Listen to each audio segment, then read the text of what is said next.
What's up, guys? Welcome to your 7th Android tutorial for the new Boston. What we're going to do in this tutorial is basically set up our linear layout for our first application that we're going to build. It's not going to be too pretty or too complex, but it'll get you guys familiar with the XML again.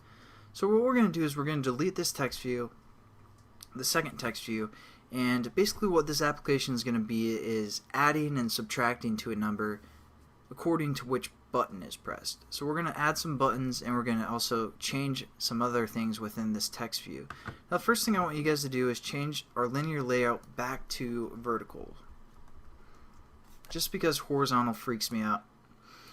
So there we go. And now what we want is there's no title from the last tutorial. We're going to change our text to something like your total is and then 0, something like that. And then save it, and we're going to check that out. That looks pretty good, but that text is pretty small. So let's see what we can do about that.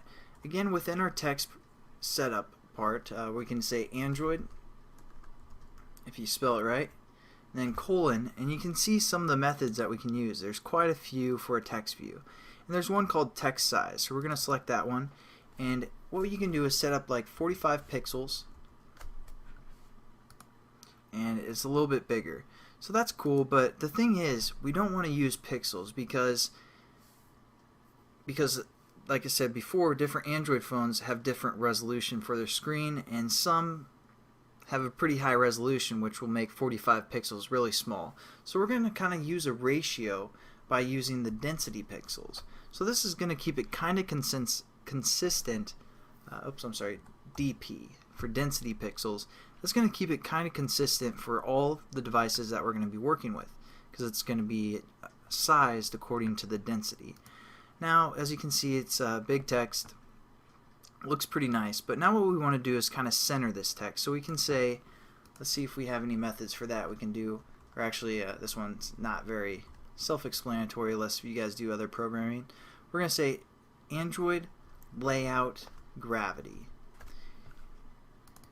And again, another nice thing about Eclipse is if you guys forget what you want to set this equal to, you can just delete that and hit equal, and it'll pull up some choices for you, such as center. So we're going to click center, and then check that out.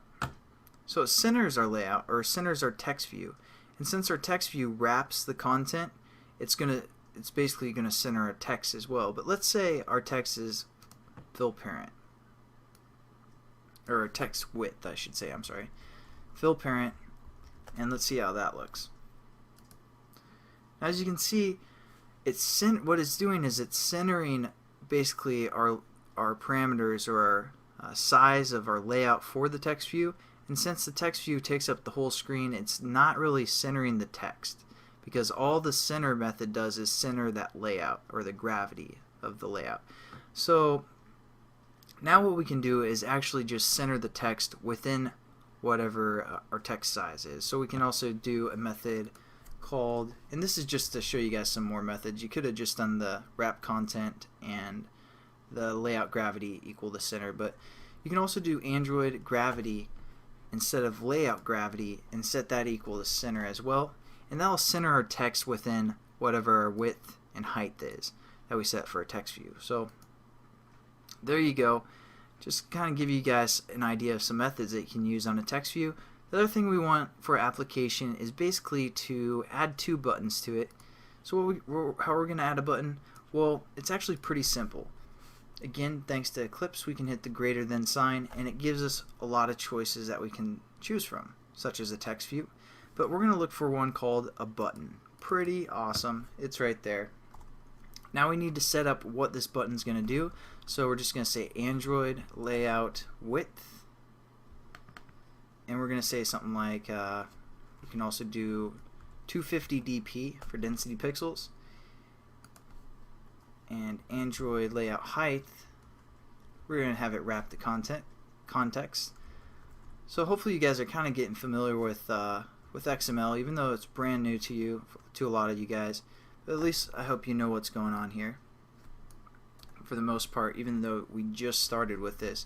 So we're just setting up some ID or some stuff for the button, and again we're going to set a text for the button. We're going to say add one. So let's see how that looks.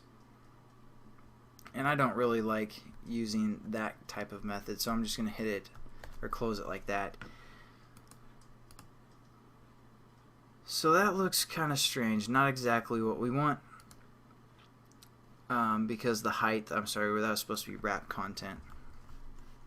Again, this will just wrap the content of our text. So let's check that out. Looks pretty good. We might want to center it as well, so we're just going to say Android layout gravity equals center. And also we might want to change the text size up just to kind of get you guys familiar with the methods that we have used so far. We're probably going to change this one to like maybe 20 dp. See how that looks. Looks pretty good. And now what we're going to do is copy this button and paste it down there, again within our linear layout, and all we're going to do is say subtract 1. Sorry if I'm going fast. I mean, hopefully you guys pick up on this. For the most part, XML is pretty easy, and once you guys start with it and work with it a little bit, you'll be like, why did I ever struggle with that? Because it's pretty simple and it's not too bad. But basically you guys can copy this code. I'll leave the screen right here. But the only other thing we need to do is we need to have a reference, because when we start working in Java, that's where we're going to let these buttons and this text view actually do something. So we need to set up a reference so we can refer to it in Java instead of XML. So what we're going to do is set up something called an ID. We're going to set this equal to, within quotations, @ plus ID, basically saying we're setting up an ID, because when I told you the @ means a reference of some sort, we're setting up a reference. That's why we have the @ plus ID, and then we're going to set this to TV for text view, and we're going to call this one display, because this is the one that's being displayed, or the only text view for the most part. Then we're also going to set up a couple references for each button, so I'm going to just copy this and paste it within our button and change it to button or B, and then we're going to call this one B add, button add, and then we're going to set up a reference for the subtract as well. This is just something I like to do so I know it's a button, so B sub for B subtract. And there we go. We basically have our linear layout set up for our first little application we built, and hopefully you guys kind of understand XML a little bit better now, and I'll catch you guys in the next tutorial.